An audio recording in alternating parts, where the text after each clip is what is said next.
मो पुअर जमा भी निद भांगुनी सकाळु सकाळु जो ठंडा पड़ुची सेइतरे पुणी सकाळु उठी स्कूल जीवा पई पड़ुची। ओहो कि कष्ट छुआ मानक पई एते सकाळु उठिकी पुणी स्कूल जीवा निद तो छाड़ुनी आ स्कूल कौन जीवा पुणी चलो सोई पड़िबा।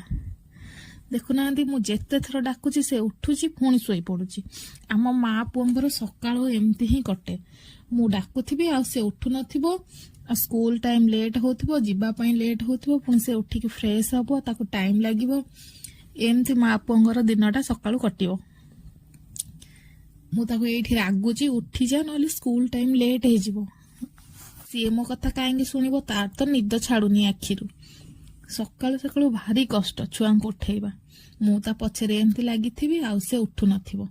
एठी मु पळे आसली किचन को ता पई सकाळर जळखिया बनेया पई जेहेतु से टिफिन रे नेकी जिवो आज सैंडविच बनेबी तो एठी मु सैंडविच बनेकी ता पई टिफिन रे रेडी कर देली गरम पानी बोतल रेडी कर देली। एठी गुडुन भी रेडी हेकी बाहरी पड़ला स्कूल जीवा पई फाइनली से रेडी हेकी चलला स्कूल।